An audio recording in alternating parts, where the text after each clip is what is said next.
Well, greetings and salutations, everybody. Welcome to the best damn movie-related show on the planet Earth, the John Campea Show. I'm, of course, your host, John Campea. It's an honor and a privilege to have you guys joining me here today, as it is every day, as we talk about movies, movie news, things going on in the world of entertainment. We got a number of things to talk about today. More fallout over the whole Forbes situation, them just disseminating spoilers all over the place. The reviews are now coming out, of course, for Avengers Infinity War. What kind of impact is that going to have on the performance of the film?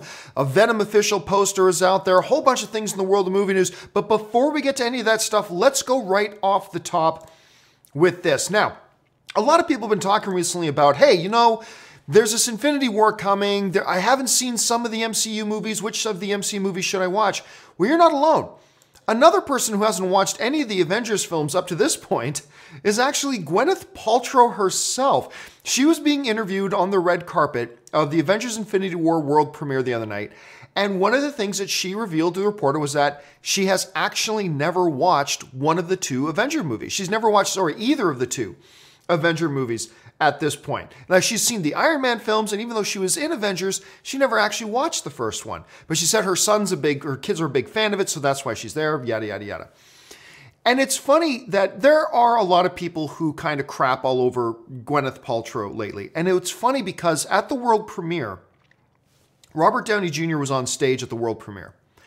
And he gave this little speech, and he said, now there's two people in particular I want to focus on. And he talked about the Russo brothers. But then he also said, I want to talk about Gwyneth Paltrow.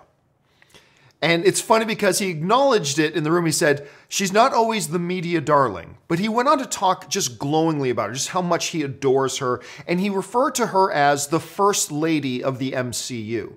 Which really, literally is actually quite true. That is kind of her role in that whole thing. She was the first one. Pepper Potts was the first lady of the MCU, and she really is. She was the forerunner of all the strong, great female characters we have in the MCU now, but she was the first. And I still love the chemistry between her and Tony. I absolutely adore the chemistry between Pepper and Tony. I think it's great. So it was really interesting at the premiere to hear Robert Downey Jr., like in the midst of all the negativity that she gets, to stop and say, she's awesome. And, you know, I don't know her personally or whatever, but some people I know took it kind of the wrong way. They took it badly when they read that she had never watched an Avengers film and said, oh, well, she's this. Like, look, there are a lot of people that don't like to watch themselves when they shoot something. Like, I've talked to a number of people who do YouTube videos, who are on podcasts, and I ask them, how many times do you rewatch the stuff that you do? And they go, oh, never. I hate looking at myself. So, I mean, it's not like Gwyneth Paltrow is unique in that. So she hasn't watched the Avengers film so far. That doesn't mean she doesn't love being a part of the MCU and all that kind of stuff. So I just think some people got a little bit overworked at that story. But still, I did think it was kind of a funny story that there she is at the Avengers premiere and she'd never actually seen one of the Avengers films yet. So I thought that was kind of funny. All right, listen, we got a whole bunch of stuff to talk about today here on the John Campea Show. But before we do, if you watch the John Campea Show, I want to make sure that you guys are caught up to date on everything going on in the world of movie news, even if we don't have time to go in depth into everything. So I put together this little segment here that we like to call the Movie News Feed. Check this out. First up, the first Secret Life of Pets film was a smash hit, taking in over $875 million at the worldwide box office. But the shadow of controversy has been surrounding the possible sequel ever since the revelations of Louis C.K.'s activities became public knowledge. Well, things are moving forward, and we've got some new voice talent included. According to reports, Patton Oswalt is going to be taking over the lead voice of Max from Louis C.K. Oswalt is no stranger to doing animated voice work. Most notably, he was the lead voice in Ratatouille. Joining him will be Harrison Ford, coming on board in his first voiceover role for an animated feature film. Also, Girls Trip star Tiffany Haddish is also joining the project. The Secret Life of Pets 2 hits theaters on June 7th, 2019. Next up, one of the big surprise hits of last year was the big screen adaptation of Stephen King's classic, It. It went on to take in over $700 million at the box office, crushing several records along the way. Now, according to director Andy Muschietti, the sequel is shaping up to be a lot more terrifying than the first one. He said the following: "It's going to be scarier and more intense, so bring your adult diapers to the movie theater." It too has already added Jessica Chastain, James McAvoy, and Bill Hader as adult versions of members of the Losers, with more cast announcements to come. It Chapter 2 is scheduled to hit theaters on September 6th, 2019. Next up, according to reports, Silicon Valley star Amanda Crew and Terminator 2 and Scorpion star Robert Patrick have just signed on to star in the upcoming home invasion thriller Tone Deaf. From Variety, Crew portrays a woman who leaves for a quiet weekend in the country after losing her job and imploding her latest dysfunctional relationship. She rents a country house from an old-fashioned widower, played by Robert Patrick, who's struggling to hide his psychopathic tendencies. Soon, two generations collide with terrifying results in this home invasion horror film that is also a darkly comedic critique of the bizarre cultural and political climate. Next up, the annual CinemaCon convention is currently underway in Las Vegas, and Warner Brothers has made their presentation, a part of which was showing off the first footage from their upcoming DCEU film, AQUAMAN. Cinema Blend's Sean O'Connell was in attendance and had this to say about the footage. Based on what we saw in Las Vegas, damn, this is going to be an epic chapter in the DCEU. There are a number of establishing shots as Arthur Curry returns to Atlantis, presumably after his adventures alongside the Justice League, and then we start to get a sense of the plot. In a scene reminiscent of Black Panther, Arthur has to battle his corrupt half-brother, Patrick Wilson, and it appears he might lose. Banished to the surface world, Arthur will do what he can to protect the land as his step-sibling, Orm, the Ocean Master, promises to bring an army to our world so he can conquer from the sea. I mean, so far everything sounds pretty good. Aquaman is set to hit theaters on December 21st. And finally, we all know that Deadpool has been one of the absolute best at marketing out of just about any franchise. They've done some crazy stuff, and this is no different. Deadpool 2 has just released their official IMAX poster, and it's everything you'd expect it to be. Deadpool 2 is set to hit theaters on May 18th, and frankly, that date cannot get here fast enough for me. And that'll do it for today's installment of the Movie News Feed. All right, and now you are all caught up to date on everything going on in the world of movie news. So now it's time for us to go into our main topics, and our main topics are, as always, are submitted by you guys. How do you guys send in a question or topic to be on the John Campea Show? It's simple. You just email me anytime at john@thejohncampeashow.com. Put the word topic in the subject line. And as always, guys, keep those emails to 90 words or less. All right, with that out of the way, let's get on to the first main topic today. And the first main topic today comes to us all the way from our Patreon supporter, Nathan Oswalt, who writes, well, it happened. Forbes published their review for Infinity War, and they put spoilers in it before the embargo even lifted. Why is this happening? Do people have any decency anymore? All right, well, there's a couple things. We've been talking about this probably for the last day or so, or ever since yesterday, I should say. There's a couple things to make clear, though. Forbes did not put up their review before the embargo lifted. The review was different than the offending article. The article that was the offending article per se was this article about spoilers that literally just listed point by point every single one of the spoilers that was in Infinity War. And I made a little editorial video about this yesterday in case you missed it. And it was just outrageous that they did that. It's completely unacceptable that they did that. Like 5 hours even before the review embargo lifted, Forbes published every single spoiler from the movie, facilitating trolls to have that information disseminated to them so they could go out and disseminate to everybody else. And then across the web, we've seen in chat boards, forums, on Twitter, on YouTube channels, including my own, trolls who took all that information from Forbes, then went out and started copying, pasting it, and blasting it everywhere. Of course, because there are some losers out there who have nothing else going for them in their lives, so they try to get a little bit of joy out of ruining things for other people. So they're pathetic, and that's fine. But Forbes facilitated it. And, you know, we've talked about that ever since yesterday about that going in. Now, apparently, they have finally taken it down. Now, apparently, yesterday they took it down for a little while, and then it went back up. And then now apparently it's down again. But it never even got pulled down the first time until after it had been online for like 7 or 8 hours.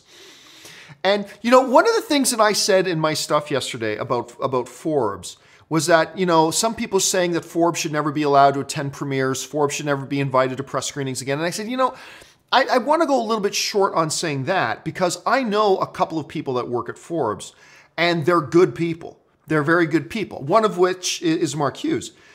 And And unfortunately, me ranting on Forbes, like Mark tweeted out, John, people think you're talking about me. It's like, no, just because he works at Forbes. It's not Mark. It wasn't Mark that did it.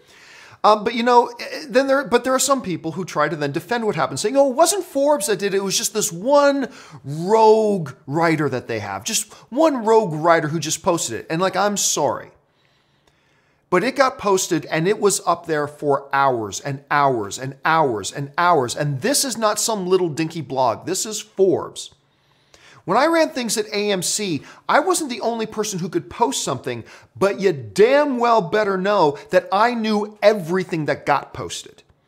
Everything that got posted, I was aware of, at least within 15, 20 minutes or so. So I do not buy this spin that, oh, no, it's just this one guy who posted it. Nobody else did for it. It was up there for hours and hours and hours, and Forbes allowed it to be up there. And every second it was up, more and more trolls were getting their hands on the information and disseminating that information wider and wider and wider. There are literally thousands of movie fans who had significant things in Infinity War spoiled for them because of what Forbes did. And it's unfortunate. Now, it's been taken down now, too late. I mean, the information's out, so too late. But at least they took it down. All we can do is hope that they will learn from this and that other trades will learn from this as well. Show a little bit more common sense. Show a little bit more common decency. Show a little bit more respect to the film fan community out there, because it was absolutely disgusting what they did. And I'm still upset about it. I'm still upset about it. I should be. It's just that I know I've had so many film fans writing to me devastated. In terms of being a film fan, first world problems and everything, but in terms of being a film fan, devastated. This movie they had been trying so hard for so long should not get spoiled for them, and they weren't going anywhere that it should have been spoiled for them. But because Forbes gave all the information to some jackasses, those jackasses were able to go and just blast the information everywhere, and eventually it hit them and had significant parts of the movie that they had really been looking forward to for a long time ruined. That's on Forbes. So here's hoping that they just learned from this, everybody's able to move on, and hopefully other outlets will learn something from this as well, and hopefully be a little bit more sensitive and understand what it is they're doing before they do something like this again. Anyway, that's just my kind of hope. All right, let's move on to the next thing here. And the next topic today comes to us from Kendal Thompson, who writes, I admit I'm one of those guys that's been pretty harsh on the whole idea of the Venom movie. But yeah, you got me. That trailer was impressive. And even more impressive than that is the poster. Holy shit, I've never had a stupid poster change my mind about a movie. But after seeing this, I suddenly realized I'm excited for the movie. Has that ever happened to you? All right, thanks a lot for the email, Kendall. And yeah, it is funny how in the past 72 hours or so, the narrative around Venom has been changing. Not super drastically, but changing nonetheless. We've had a property here in this Venom movie that, understandably so, has brought with it a lot of pessimism. There's been a wide feel of pessimism around this whole Venom project. And I get it. I do. I completely understand why. I have always thought there's been some pretty good potential in it, but yeah, it could go badly pretty fast. And then that new trailer comes out where we hear Venom talk, we see Venom, manifest himself for the first time in a trailer, and all of a sudden, some people who were curious about it were now looking forward to it. Some people who thought this whole movie was a stupid idea are suddenly going, huh, okay, maybe there's something here. And that's a significant change. Now, on top of all that comes the poster. And I think the poster is just dynamite. I love this poster. And you know what a lot of people were tweeting to me about was that one Spider-Man poster from the original Raimi movies that is very similar to this poster here. It's got Tobey Maguire and half of his face is exposed and half of it is with the Spider-Man mask. And a lot of people tweeting me saying, hey, is this an homage? Is this poster an homage to those original Raimi Spider-Man posters?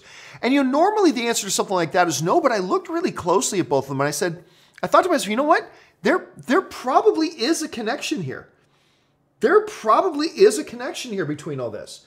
So I think it's possible. It's possible that there is like direct homage paying there. And I think that's true. I think there is a little bit, and I dig this poster so much. Now, as far as your question about, has there ever been a situation where a movie I was simply not looking forward to threw a switch in me, and now I'm excited about the movie just because of a poster? I don't think so. I think posters have made me curious. I think posters have taken movies that I've already excited about, maybe increased my excitement about. I think I've seen posters for movies that I thought would be bad, but I've appreciated the posters. I don't know that a poster's ever changed my mind about a movie. So it's really cool that you're mentioning that this one is kind of changing your mind about the movie as a whole, because it does give us a sense and a feeling of the aesthetic that they're going for, and that's great. But it hasn't happened for me. Clearly, it's happened for you. What do you guys think? What do you guys think, first of all, about that Venom trailer? It's been out for about 48 hours now. What are you guys thinking about that trailer? But also, what do you guys think about this poster? I think the poster's dynamite. I think it's a perfect poster. I really do. I mean, nothing complicated about it, but I think it's a perfect poster, especially for really a first poster. I think it does the job well. All right, let's move on now to the third topic today. And the third topic today comes to us from Marissa Lorenzo, who writes, "Hi, John. I noticed all the Avengers Infinity War reviews have been coming out, and while it's scoring really high, around 86% the last I checked, it's not as high as I was expecting. How do you think these reviews will influence the turnout this weekend when the film opens? Do you think it could dampen some of the positive energy?" All right. Thanks a lot for the question, Marissa. And you know, the other day, I'm going to bring this up. I'm just going to see where it's sitting at right now. Infinity War on Rotten Tomatoes. The last I checked, you said 86. The last I checked, it was 87, and it's currently sitting at 87. So somebody asked me the other day, what's my Rotten Tomatoes guess? And I said 88. 88%. Like after I saw the movie, I said, I'm going to guess it's going to come in around 88%. And right now it's sitting at 87. So pretty close. It's pretty close. Again, to me, I'm kind of standing by what I said in my review.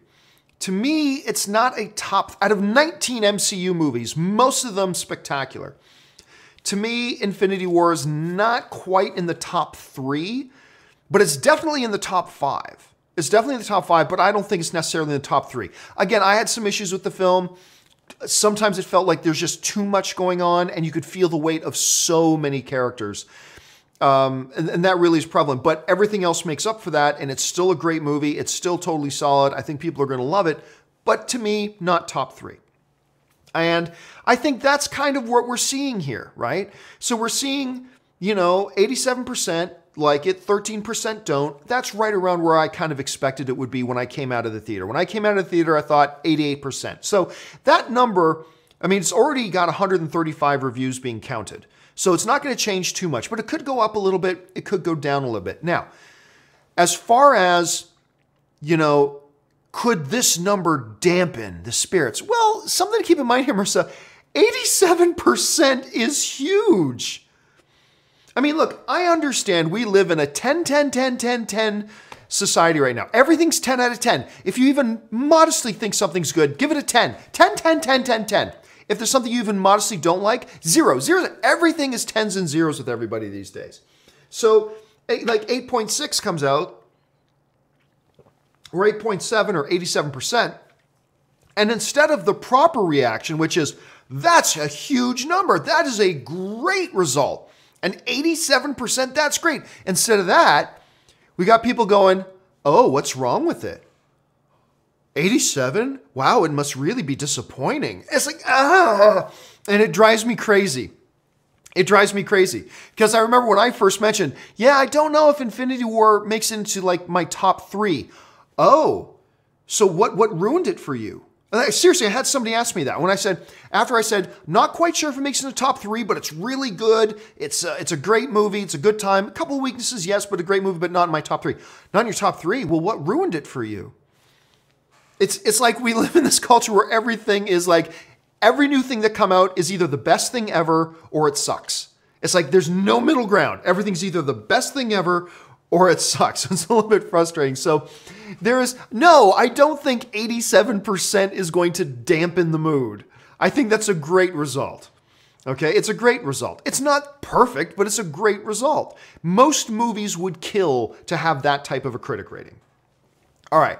that out of the way, could it dampen the box office? Could not seeing best movie ever turn people away this weekend? Well, here's the thing. There aren't any tickets left this weekend. I mean, it's not like there are half-empty theaters. It's not like there are theaters across America right now that are only half sold for Avengers Infinity War, and they're just hoping people will come out on opening day. It's basically all the advanced tickets are sold. Like opening night, opening day, opening weekend, almost all the tickets are already sold out. So I just don't think, look, here's the reality. I think if the reviews, like mine and everybody else's, came out for Avengers Infinity War and they were terrible, like just awful, like 50 Shades bad, okay?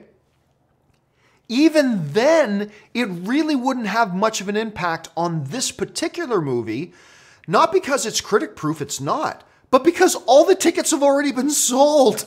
They're projecting anywhere between $235 and $250 million opening weekend. That means they're all sold. I mean, for all intents and purposes, I mean, I'm sure there are a few empty seats around across America, sure, but for all intents and purposes, practically speaking, they're all sold already. So, no, it's not like, oh no, it got 87%. Now we're not going to sell those other 5,000 empty seats we have tomorrow night. Like, it's not nothing like that. Like, the tickets are already sold for opening weekend. The question that is going to come up is, what does the general audience think of this movie? And I think the general audience is going to come in around this. I think most people are going to quite enjoy it, but all film is subjective, so not everybody's going to enjoy it. The question is going to be, what's the word of mouth that's going to come out after opening weekend, combined with the critic reviews, and then what kind of legs does Infinity War have? How's the second weekend going to be? How's day 10 going to be? How's day 13 going to be? That's going to be the big question. That's where things like the reviews and the word of mouth are going to take effect. This is one of those rare situations. This and Star Wars The Force Awakens are those rare situations where the critic reviews can't have any impact on opening weekend because all the tickets are already sold. So there's that. The real question is going to be, what kind of effect do we see moving forward? I think 87% is strong and will make it have good legs. We'll just have to see how the general audience feels about the movie once they have a chance to see it. You combine that with the critic reviews, and then we'll get our idea about what kind of damage this thing can do long term with business. So anyway, that's just my thoughts on that. I'm curious, guys, how many of you guys have tickets for opening weekend? And again, I know they're not the easiest tickets to come by. They're going to be pretty tough. I'm going to go see it again tomorrow night. I'm going to go see it at the AMC Burbank 16. I'm very excited about that. I think that's going to be great. So I'm going to see that there. So any of you guys who are going to go see Avengers Infinity War, or maybe you're going to the AMC Burbank 16 to see another movie tomorrow night, I'm going to be there. So if you see me, make sure you come up and say hello. That would be awesome to see you guys there. All right, now, speaking of Avengers Infinity War, on Sunday, Ann and I are going to be doing a 2-hour-long, completely open, spoiler-filled, open discussion and review and interaction with you guys so we can all talk completely openly about Avengers Infinity War. That'll be on Sunday at 2 p.m. Now, before that, I've got my homework for you guys. My homework for you guys prior to that spoiler review is I need you guys to get on the Stardust app. Just simple, just get on your app store, search for the Stardust app, find it, install it, and make sure you follow me right away. And by the way, I'm going to put a link to it in the description of this video. But what you're going to do, for those of you who don't know what Stardust is, it's this great app that allows you to record 3 to 30 second long reactions and reviews to movies, trailers, and TV shows. And then what I need you to do is, I need you to get that, and then I want you to tag me at it. Just hit that little tag button in the top corner and tag me at John Campea right there on the screen. So I need you guys to do your reaction to Avengers Infinity War. Once you come out of that theater, I want you to record your reaction on the Stardust app. Make sure you tag me. So a part of that big spoiler discussion review we're going to do on Sunday is I'm going to put together like a 5 or 6 minute collage of some of my favorite reviews and reactions from you guys after you come out of seeing that movie. So make sure you tag me on that. That way I'll see them, and maybe you'll see yourself pop up on the review on Sunday. All right. with all that out of the way, let's go over to some live questions. A bunch of you guys have been sending in a ton of questions here, so let's get to some of those right now. And we're going to start things off with Frank and Beans, who writes, Buongiorno GC, that's Giovanni Campea, Buongiorno mi amici. We already know that Pizza will eat himself alone, but do we know that it's not Yogurt the Wise, not Yogurt the All-Powerful, just Yogurt? I love me some Spaceball references. Very good. Well done, Frank and Beans. Very good reference. I love Spaceballs. I could talk Spaceballs all day. I'm not kidding. You get me going on Spaceballs. Like, this has happened with me and friends of mine. We just start talking about Spaceballs, and then before we know it, like 45 minutes have passed. And it's like, oh my God, we've just been talking about the stupid hairdryer scene. I mean, like, it's crazy how much I love that movie. Murray for Us writes, instead of We Are Venom, it should be We Are Gotham's Reckoning in a Bane voice. I think the Venom thing is going to do right. But you know what? You bring up the voice. Apparently, that is actually Tom Hardy doing the Venom voice as well. I didn't realize that at first. I didn't realize that at first when I saw the trailer and we heard Venom's voice. I just thought it was another actor doing it. But apparently, that is Tom Hardy doing it as well. And that makes sense. That totally makes sense. I should have thought that. But I didn't realize that going into it, and somebody brought that to my attention. And I love the sound of the voice in that trailer, dude. I really, really like it. All right, next up, Ben Rayner writes, did Brolin mocap or was it voice only for Infinity War? I believe he did some mocap. I don't think it was all mocap. Now, for those of you who might know better than I do, correct me if I'm wrong, but I believe what I heard before was that Brolin did do a bunch of motion capture himself for the film, but not all of it, which is, when you see the movie, you'll see, oh yeah, well, there's certainly scenes where he's not mocapping that. So yeah, I think he did some of the physical performance as well in a motion capture. But the voice, terrific voice performance. Honestly, terrific voice performance by Josh Brolin. Again, to me, if you saw my review, Thanos, easy. The best villain the MCU has ever had. Bar none, no questions asked. Josh Brolin's Thanos is the best villain the MCU has ever had. And I still contend, and I said this in my review, I believe there is a legitimate discussion to be had about the possibility that he may even be up there with Heath Ledger's Joker. I like really do. Wait till you see it. There's so much depth to this character. There's so many dimensions to this character. On top of the sheer terror of the character, it's a rare, rare kind of villain that we get. And it's one of the absolute best we've ever had in a comic book film.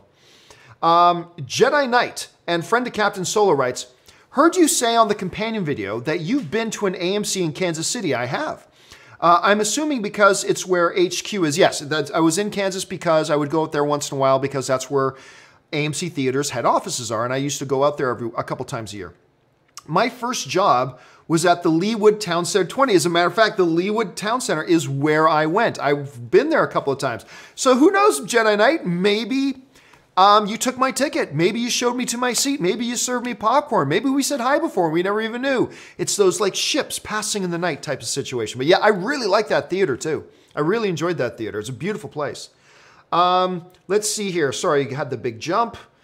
Okay, next up. Hector Jetter writes, who will now win in a fight? Tony or Dom Toretto? Okay, so for those of you who don't know what Hector's talking about, on the John Campea Show the other day, we covered a story in the movie news feed that Netflix has ordered one season of a brand new Fast and the Furious animated show. And the lead character in the animated show is a character named Tony Toretto, who is Dom Toretto's little cousin. But the FBI also wants to recruit him because he's involved in secret underground racing as well. Oh, what a great idea. What a bullshit idea. It sounds terrible. But, I mean, who knows? It could end up being great, but it just sounds so bloody ridiculous.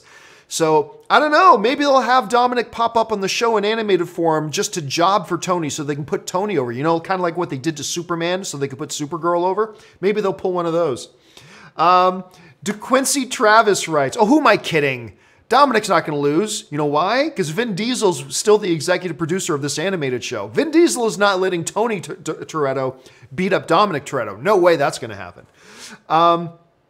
By the way, Vin Diesel was at the premiere of Avengers Infinity War.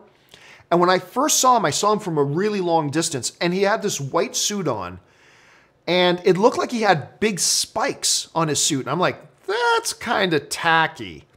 But then I saw him again a little bit later, much closer, and I realized, oh, those aren't spikes, they're tree twigs.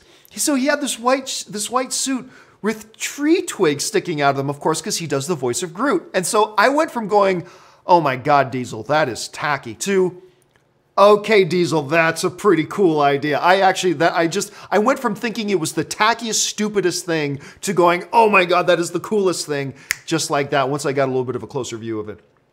Okay, now, DeQuincy Travis writes, they're often compared to one another. Would you rather be Black Panther or Batman? And why?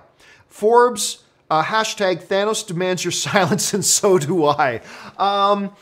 Boy, there's a lot of advantages to both.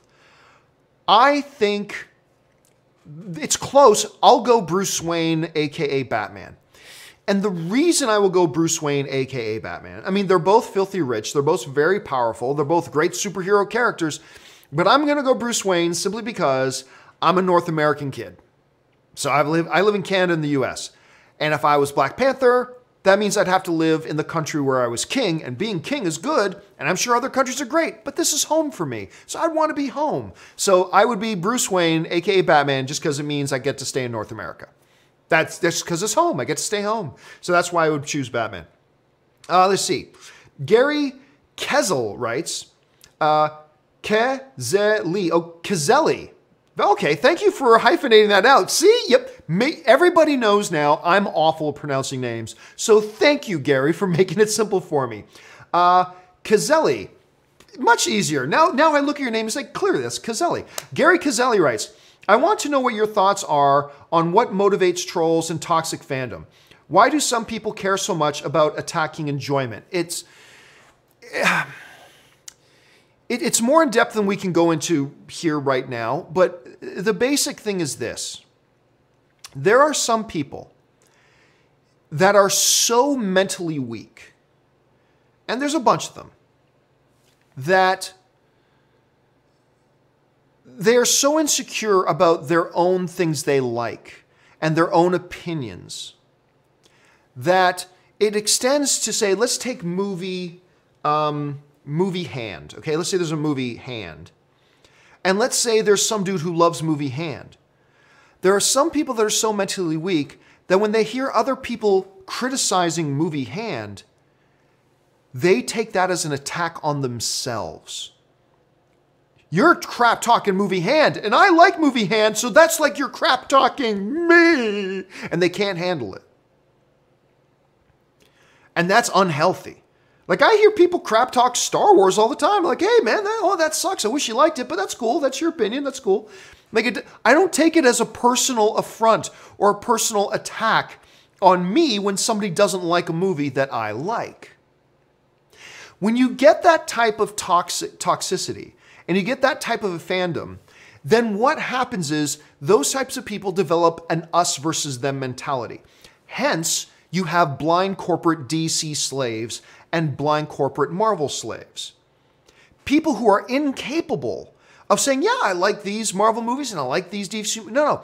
They're like, I'm so invested in this movie that anything else that isn't this is my enemy. And it will make me feel better about my movies and about myself if we damage and attack the movies other people like. Again, I'm oversimplifying it, and it goes way deeper than that, more than we have time to right here. But it all stems down to people being incapable of separating something they like or their own opinion, and that if somebody doesn't like their opinion or doesn't like the object of their fandom, they take it as attacks on them. And they don't know how to separate the two. And then they develop, as a repercussion of that, an us versus them mentality when it comes to fandom. And it's just toxic, and it's damaging, and it's awful. Really, the root is stupidity. The root is weakness. The root is weakness.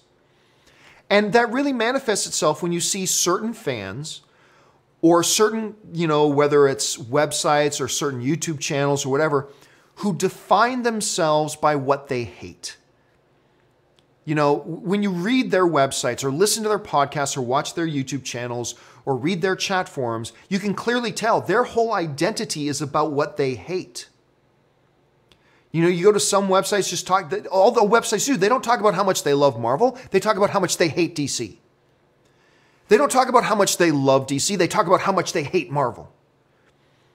Or like the certain YouTube channels, right? They just want to talk about, how much they absolutely hate, I don't know, whether it's, you got to choose a side. It's either Ryan Gosling or Ryan Gosling or Ryan Reynolds. You can't like both. And they'll define themselves by hate. I mean, some channels out there, hey, look, it's cool. If some people don't like the newest Star Wars, that's cool too. But then you get to some channels, you can just tell they allow themselves to be defined by what they hate. Because everything about their website, their podcast, their YouTube channel is just all about hate, hate, hate, hate, hate, hate, hate. Not about what they love. And to me, that's toxic fandom. When your whole identity becomes about what you hate instead of about what you love. Now, that doesn't mean if you're a healthy fan, sure, there are still things you don't like, and you can talk about the things you don't like and why you don't like them. But when it becomes the totality of your personhood, when everything about your online identity is completely about being identified by what you hate, you're doing something wrong. Maybe you need to stop, take a step back, and evaluate what you're doing. And anyway, that all is kind of connected to this whole thing about why we see trolls who want to attack other movies and try to spoil things for other fans, blah, blah, blah. It all comes from weakness. Absolute, unmitigated weakness. So anyway, that's just kind of my thoughts on that. Chris Miner writes, I just finished reading Lost Stars. What a fantastic book. Oh, it is. It's a wonderful book. I'm not even a big fan of a lot of the Star Wars novels, but Lost Stars was pretty spectacular. It expanded the universe while fitting in the movies like a puzzle. Happy Rusev Day. And honestly, guys, and first of all, happy Rusev Day to all of you guys as well. If you have not read Lost Stars, it's one of these, it was written by Claudia Gray. It's one of these books that you don't have to have read any other of the Star Wars books or anything like that. It is a wonderfully told story, and one of the beautiful things about it is that it's its own separate story that fits along with all the events of Star Wars, the original trilogy.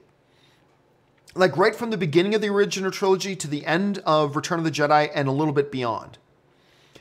And it's a story of these two characters, a boy and a girl. And as they traverse going through this, the development of the events in the universe with the rebellion versus the empire, one takes one side, one takes another, yet they're star-crossed lovers. Anyway, it's a wonderful book. And it's a YA novel, really, which is kind of a dirty word to some of us. And it is to me, I'll be honest, but the book works. It's a wonderful story. And again, I'm not somebody who's very big on many of the Star Wars. I got like, out of the 25 that are out there, I got like 4 or 5 that I actually quite like. But Lost Stars is absolutely one of the better ones. It really is. So check it out. If you haven't had a chance, check it out. It's great. Jessica Tennis writes, oh gosh, you only got like 5 minutes left. Jessica Tennis writes, asked before Black Panther came out if it would be in the top 10 when Infinity War arrived. Now it will be anywhere from 5 to 8. Is Captain Marvel release date too near Avengers 4? Captain Marvel's not next. Ant-Man is next, I believe. Let me just double check this. I think Ant-Man is next movie coming out. Ant-Man and the Wasp release date. I believe it's coming out in like 2 months. Yeah, July. Yes, like just a little over 2 months from now, we're going to get Ant-Man and the Wasp is going to be in theater. So that's the next one up. And then Captain Marvel, I believe, is coming out in 2019. Yeah, March 2019. And then we've got Avengers 4. So Captain Marvel's coming out March 6th. Avengers 4 release date is 2 months later on May 3rd, 2019. I got a feeling it's going to tie in pretty closely. I got a feeling Captain Marvel's probably going to feed into Avengers 4. We'll have to wait and see about that. But yeah, the next one to come out in Ant-Man is like 2 months. Then we've got Captain Marvel, and 2 months after that, we got Avengers 4. And then after Avengers 4, hold a second, we're going to get, it's Spider-Man 2. You know, I'm going to call it Spider-Man Homecoming 2. That's the best way to put it. Homecoming 2 is July 5th. So we're going to have in March Captain Marvel, in May Avengers 4, and in June or July we got Spider-Man Homecoming 2. So in 4 months, in a window of 4 months, we're going to get 3 MCU movies. Pretty close to what we've got right now, right? Because we had Black Panther come out, not quite a 4-month window, but Black Panther, Avengers Infinity War, and Ant-Man coming out in like 2 months. So we're going to get the same kind of treatment in 2019 as well. It's kind of crazy. Let's see. Samantha Elliott writes, can someone please recommend any excellent but less well-known character-driven TV shows? John, dying to get into something new, but not enjoying much. Well, I mean, I'll just quickly go to the ones that I love the most. Battlestar Galactica. Sci-fi thing, I said character-driven. Believe me, that show is a character-driven show. Sons of Anarchy, completely a character-driven show. Spartacus, completely a character-driven show. If you're talking about any of the new ones, I don't watch a lot of new TV, to be honest with you. So I'm not the best person to do that recommendation, but folks in the chat board, what are some great character-driven shows that Samantha should be watching? Help her out. Jump into the comment section and let her know. Okay, Meister G writes, hey John, love your show. Thank you so much, Meister. If you had to choose one team to join the MCU, which would it be? Fantastic Four or X-Men? Probably Fantastic Four. Why? Because honestly, I know this isn't going to happen. I still think X-Men should be in their own separate universe. I really do. I am getting tired of everything has to be cinematic universe. You know, literally there are going to be thousands of superheroes. Every street corner, every Starbucks is going to have 5 superheroes in it. And I'm just a little over it. I'd rather see X-Men be able to tell their stories without their hands being tied to the events of the MCU. I would like to see X-Men still have their own universe. That's not what's going to happen. Bob Iger has already said they're going to join the MCU if this deal ever gets made. But if it does, Bob Iger has already kind of made it clear that they're going to join the MCU. So, for those reasons, I would say Fantastic Four. All right. Hugo DT Tuch. I'm not even going to try to pronounce that, dude. You wrote, saw Infinity War yesterday. Gotta love Australian release dates. Left the internet for 2 days to be safe. Wondering if Forbes came out before international releases. Yeah, it came out before a lot of international releases because it came out yesterday morning, even before the review embargo lifted. So that's unfortunate. And I think that's great if you guys get those movies early out there. Is that a regular thing? Like, is it just the odd film we get before it opens in North America? Or is it a regular thing that films like always open there in Australia before they open in North America? I'm going to sneeze. I'm fighting it off, but I'm losing the fight. There you go. Okay, I sneezed this morning too. I don't know what's going on. All right, and for the final question today comes to us from Peyton Williams. And by the way, guys, if you've sent in a live question, don't worry about it. I'm going to take all these live questions that I don't have time to get around to, and we're going to answer them on tomorrow morning's companion video. They're all going to be there. So if you sent in a question, it is going to get asked tomorrow morning on the companion video. All right. So for now, though, the last question we're taking live comes to us from Peyton Williams, who writes, love the show. Thank you so much, Peyton. I appreciate that. So I'm an indie author with the first of The Keepers, my superhero series out. I know your show is more about movies than about books, but I think you'd like where I'm taking the genre. And hey, listen, I have all the respect in the world for people who write novels. I wrote a novel. It took me years to write it. And so people who can actually do it, you have my undying respect that you're able to do it. It's fun because writing a novel is like on so many people's bucket lists, right? And I'll admit that's one of the reasons I did it. It's because so many people talk about, I'm going to write a novel someday. I'm going to do it. And so I did it. But it sounds interesting. Listen, do me a favor. Fire me off an email at john@thejohncampeashow.com and send me some links to some promo material for your stuff. I'd be curious to check out the stuff. Thanks for sharing that, Peyton. I appreciate that. All right. That will do it for me, guys, for today's installment of the John Campea Show. Thank you so much for being here with me. Listen, guys, do me a favor. If you haven't done so already, head on over to www.patreon.com/JohnCampea. Get all the information about what it means to be a Patreon supporter, how being a Patreon supporter keeps these shows on the air, and also what benefits there are to being a Patreon supporter. And maybe you'll decide to become a Patreon supporter too. And guys, if you haven't done so already, make sure you click on that subscribe button, become a subscriber to my YouTube channel, and follow me on Twitter, simply right there, at John Campea.